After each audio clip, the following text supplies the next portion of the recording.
All right, man. We are back, fresh off the road. Had to put on a UGA shirt because a whole bunch of crap happened in Atlanta that just, That's the reason my shirt has God on it, because that's the only person who can fix my problems right now. yeah, at least I got one team to gravitate towards. Um, Not me. I have nothing. No hope, no joy. I look forward to this year. I look forward to this all year to be disappointed on day one. hey, man. They said they wanted parity in football. They said it's too much. It's no parity. Well, you got it. You That got is it the today. only thing that gives me any level of solace in college or in pro. So many people who lost with me that I'm okay. Well, ladies and gentlemen, welcome to episode 70 of the Splash Cast, the ATL edition. This is the pregame where, we try to talk things out before we get to our Braves, Falcons, and Hawks/Dream segment, a.k.a. the oldest, middle, and youngest child. Football season is here. Um, I'll be week, drinking soon. week one is here. Well, week one has come and gone for the NFL. Week two for college football has come and gone. But that's not what we're here to talk about in the pregame. If you remember in episode 67, or maybe it was 66, when it was announced that Le'Veon Bell, who stepped away from football to pursue his boxing career, decided that he was going to fight, or agreed to fight Adrian Peterson. Norwood said, and rightfully so, hey, I've met Adrian Peterson. He gives the strongest handshakes ever. His hands are like bricks. He works out nonstop, constantly. I'm taking Adrian Peterson in this one. I said, I was like, Le'Veon Bell been fighting for a long time. Like, remember, and we made jokes. Wait, did you say that? Yeah. Remember, we made jokes of him stepping away from boxing. But I was like, yeah, but Adrian Peterson is also a cyborg. So we just kind of laughed it off. I don't know. I feel like you put me on this island by myself, but I feel like it was a lot more. I can't put you on an island by yourself. You rode out there by yourself. I just watched you. Okay, so remember with this when we go into people stepping out, because I stepped out on this island and I was disappointed. Disappointed. First off, whenever you click on Instagram and this is what pops up, is the first thing you see is Adrian Peterson looking bewildered while on the canvas. You already know how this ended. AP came out there looking like AP. Like, he'd been working out since he was born. He had, if you can see here, you can't really see it, but if you look behind this ear right here, that's a giant neck muscle. He got muscles in his neck. He got muscles on his shoulders. His shoulders got shoulders. His ears got muscles. He got everything. He could control every muscle in his body because he trains everything like a Super Saiyan. But sometimes the muscle need to translate to the skill. And boy, Le'Veon said, huh? Huh? Shut up. That boy bewildered. What happened? Who hit me? Nope, and he's like, wait a minute, no, I'm good. No, I'm good. Boy, and Le'Veon in the next week, my friend. And Le'Veon is in shape, but he's more in boxer shape. Like, he looked like he been boxing. Adrian Peterson got no head movement. Laid him out. Help me, Lord. How did I end up here? I know I'm a better running back than him. And and the thing is, with this fight, when I went back and looked at the highlights, I guess this is the only highlight. When I went back and looked at the fight, Le'Veon was moving around. Like, he didn't look like a professional boxer, but he looked like he had been training for a long time. Adrian Peterson looked like, I'm a football player I used to play football. I'm in shape, and I can knock people out. Yeah, that punch hit him square in the nose. It woke you up. When you get hit and your eyes open and not closed, that'll wake you up. That's the other part about boxing, man. It takes one good one. And if you put your face in the wrong place at the right time, It was over. He could have hit damn near anybody with that punch, and it was gonna be over. Yep. It was, man. Jeez. I'm gonna put you on the spot though. I'm gonna put you on the spot because our pregame is only 5 minutes right now. I'm gonna put you on the spot real quick. So I went to the Southern University versus LSU game in Baton Rouge. Let me get your take on this. Everybody from there was a lot of judgment. There was a lot of love. There was a lot of love, but there was a lot of judgment. Whenever, and this is not sports related, but whenever I saw somebody from Southern, and I had to check myself, including myself, when you were looking at the people that were diehard LSU students, like the black kids, it was like there's a little bit of judgment there. There's a little bit of judgment, and I had this conversation with a lot of black kids from LSU. And I wanted to ask you this. Do you feel that, I know you do, but do you feel that HBU students and alumni judge the black kids that go to PWIs, that choose to go to PWIs over HBCUs? If so, why? I think there's a friendly rivalry between the two. I am lucky enough to actually have a lot of friends who are PWI people. Mm-hmm. And I mean, I think that, I think it's a good joke. You know, we're going to laugh. We're going to make our jokes. But I don't take it super seriously because I have a ton of friends who went to PWIs. I think that the majority of them who went to PWIs understand and respect the purpose of HBCUs, and deep down in their heart really wish they could have went to a historically black college university. So that's what I said about deep down wishing they could go. But I had a conversation, and I had to get to the deep-rooted portion of why I felt I was looking at them and judging them.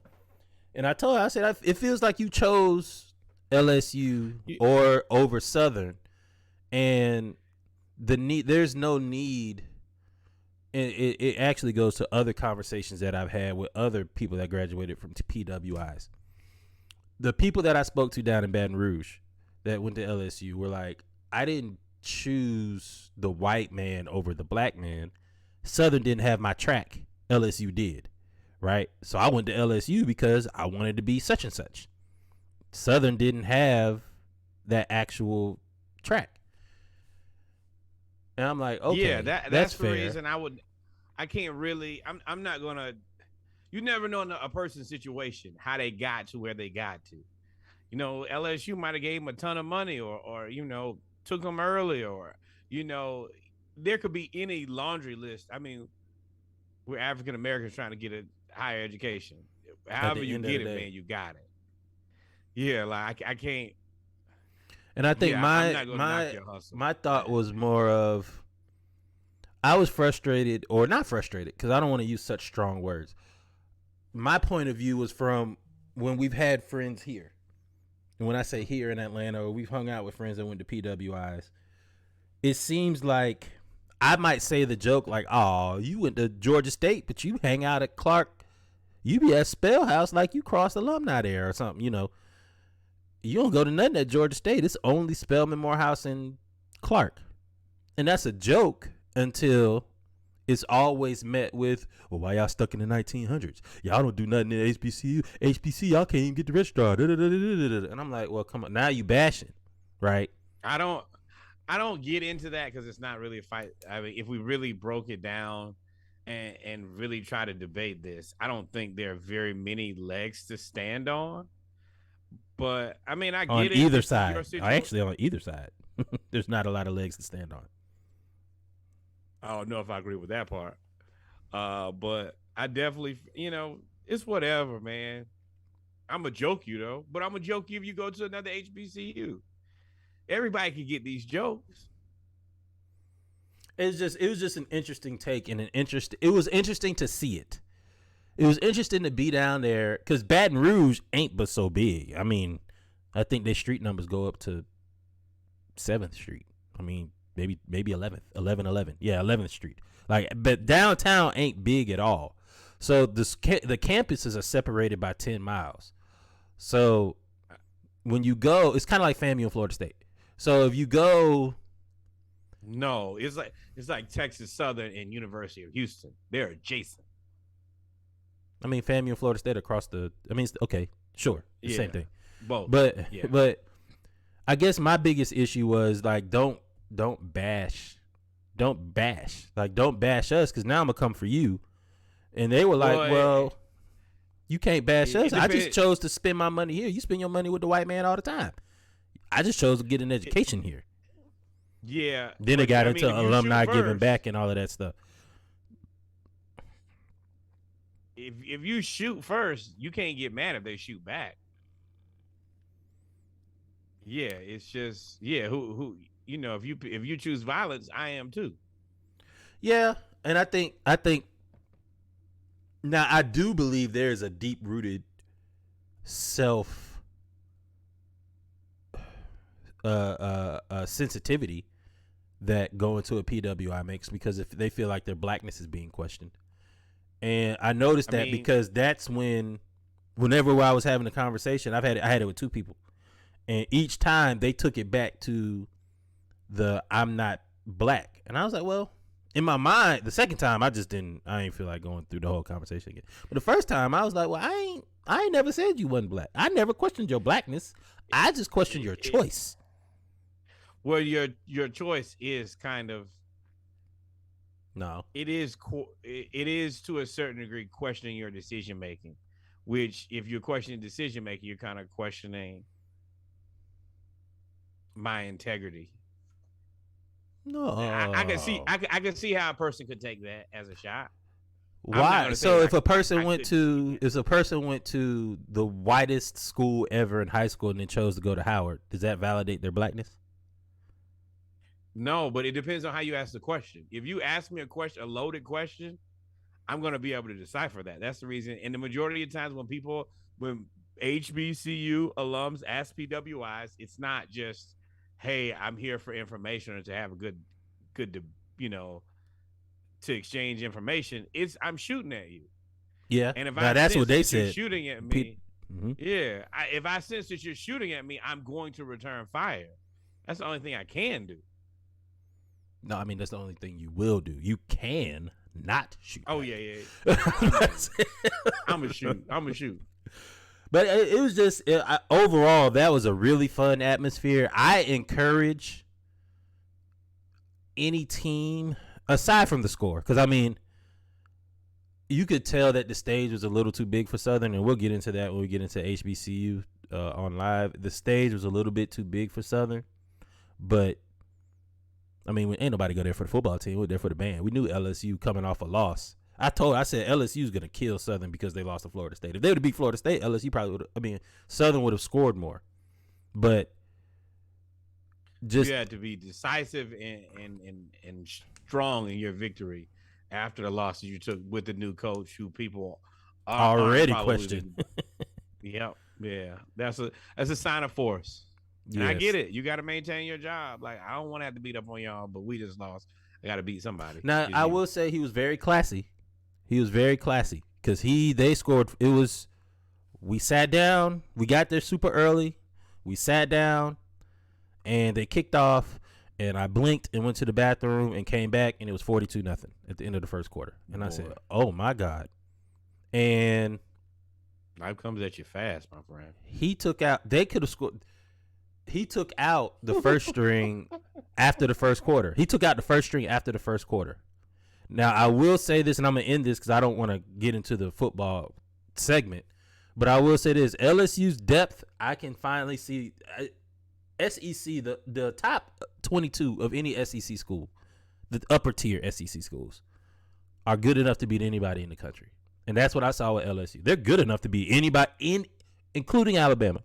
The top 22 are good enough to beat any school in the country. After that, there was a drop off, boy. Southern looked like they were the ones. Oh, wow. Brian Kelly was putting back in the first string. after he was subbing it. They were subbing in first string DBs, first string defensive linemen, first string O linemen after the third quarter, and I was like, "Dog, y'all up." So what do you 55 to think 7 is the score of a game if they're playing their twos and Southern is playing their ones?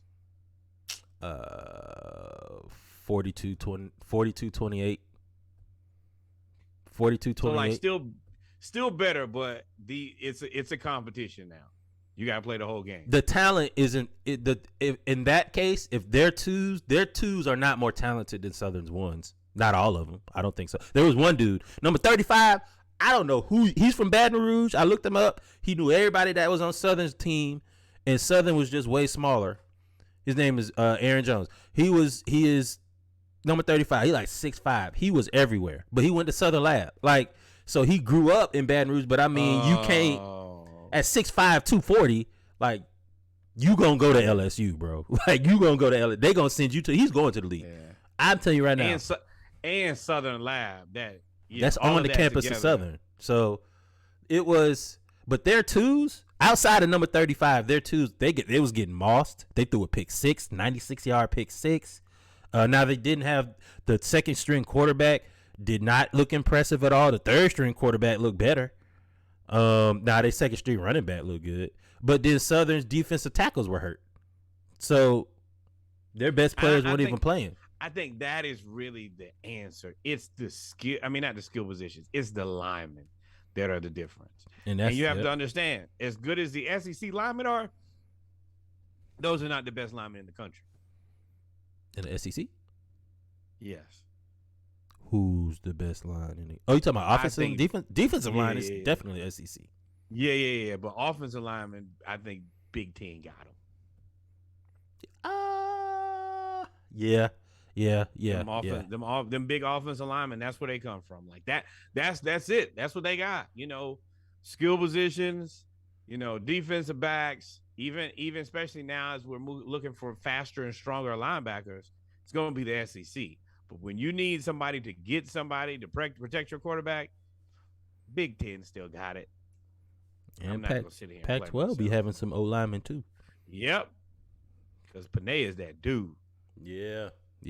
But ladies and gentlemen, we come to the end of the pregame for episode 70 of the Splashcast. We did not expect to get into that, but it was. I'm fresh out of it from Baton Rouge, so it was on my mind.